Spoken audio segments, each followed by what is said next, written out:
Americans will be stuck indoors for the entire holiday season. That means goodbye to family reunions, goodbye to friends, catching up on some drinks, goodbye to a normal way of life for many of us. This is now being supported by the onset of what some experts are calling Disease X and the possibility that we may see it sooner rather than later. Well, on that very issue of Disease X, I've been speaking to Professor Dame Jenny Harries. She's the Chief Executive of the UK Health Security Agency. And I asked her how scientists prepare for a threat when they don't know what that threat is. So that is the challenge, which I think you heard our Chief Scientific Officer, Professor Isabel Oliver, describe. But there are a number of steps that we can take. We can be better prepared in terms of surveillance, and we're doing that work separately. But what we do in the UKHSA labs at Porton Down, which is separate, I might say, from the Ministry of Defence facilities for chemical warfare, is get ourselves ready both to isolate the new pathogens, to develop assays so that we can test them accurately, and to work with other partners, with academics and with pharmaceutical companies to test out prototypes for vaccines and then be ready to evaluate them.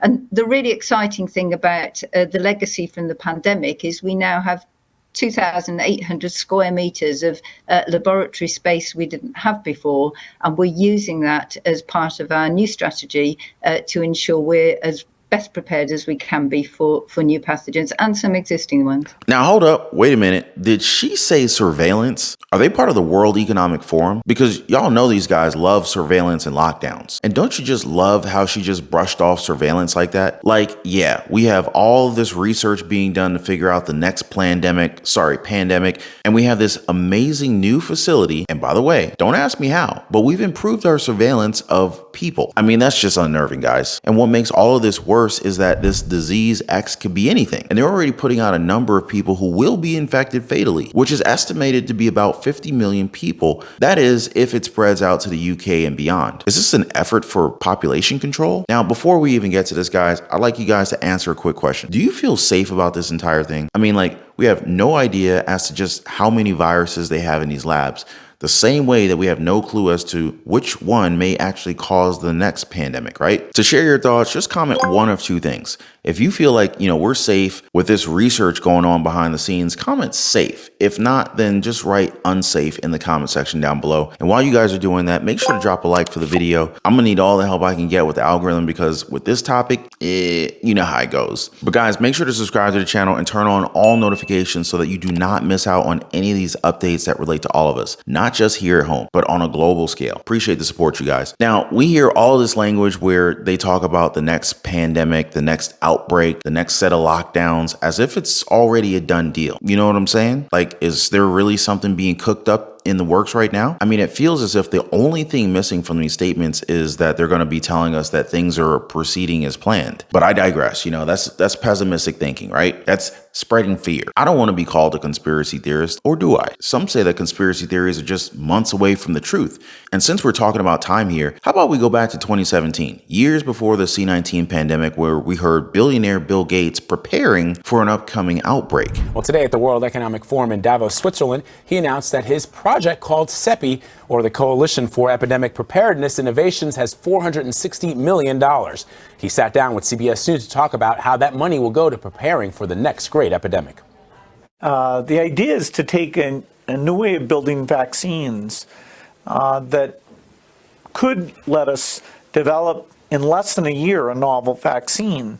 They're called DNA-RNA vaccines, and so we'll fund a few projects to build specific vaccines, but not only will we get that, we'll prove out that these platforms can work, we'll understand the regulatory issues, and it gives us a chance of being able to respond in time when the next epidemic hits. We're in the same situation we were in before, where it takes years to build a new vaccine. But the scientific idea of these new platforms could radically change that, so that a lot of the steps are sitting there ready. The factory piece, understanding the regulatory piece, and you just have to plug in some information, do some quick safety profiles, and then you can get into manufacturing quite rapidly. Again, I just want to point out this footage isn't from this year. It is from 2017. I mean, that guy needs to go out and buy a lottery ticket or buy the entire lottery company because he was dead spot on about what was going to happen. Wonder how he knew. You know, I kind of have that same sense in a way. You know how you already know how a movie's going to end? Granted, it's only possible for me if I read the book beforehand. You get what I'm trying to say here, right? Now, I mean, there could be some changes like with Harry Potter and all these books that were made into movies, but the idea is the same. The story is obvious if you know the script. I mean, I guess when Bill Gates was just a computer guy who worked on Windows update, man, I miss the days when Bill Gates was just a computer guy that worked on Windows updates. You know, now it feels as though he's updating doors too. Of course, the update may include closing and locking those doors and keeping us locked in for an unspecified period of time. But moving on to these viruses, one of the diseases that they're working on right now is called the Nipah virus, among many other viruses. Oh wait, did I say that they were working on that disease? I meant to say that they're checking for possible vaccines. My bad. That's what I should have said. As I've talked about it before, guys, the Nipah virus supposedly has a 40 to 75% fatality rate compared to the C19 virus, which we somehow can't get rid of now, which only had a fatality rate of 3 to 4%. The difference is staggering. This is very alarming, guys. और उसके बाद कई episode, कई outbreak इसके, जैसे कि लोगों ने कहा, इंडिया और बांग्लादेश में हुआ. Seriousness, if COVID was 2 to 3% mortality, यहाँ mortality is 40 to 70%. So the mortality is extremely high. 40 to 70% is what is known of all the cases that have been reported. Infected people.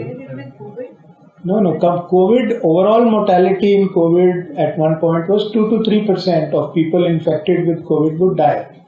Here we are talking about extremely high mortality. Now, imagine this scenario with everything that we've shown you today. If lockdowns and all of these mandates were thrown at us for a virus with a fatality rate of less than 5%, what more can happen if we face something on a global scale, which has 15 times greater potency? Now, I'm not trying to scare anybody here, but y'all have already seen the data. Members of this community are well aware of the dangers that we're facing. And most times, the danger doesn't come from bats. You should also know that the next pandemic, because again, you know, they've already given us kind of like a sneak peek at this point of the script. So the next pandemic will feature something called Disease X, and that's directly from the World Health Organization, with some of their experts saying that it's already on the way. Now, the worst part of it all is that we've got some of their people saying that the next one could be from a virus that we already know, meaning that they most probably have a jab in hand ready to go when the time comes. But what do you feel about all this? Is this comforting to know that they're trying to get ahead of all these pandemics? Or has everything just felt so weird to a point where events took place a little bit too coincidentally? You decide on the last say down in the comments. And before I go, guys, I want to thank you for dropping a like for the video. Thank you for subscribing. And you guys be safe out there. I'll check you on the next one.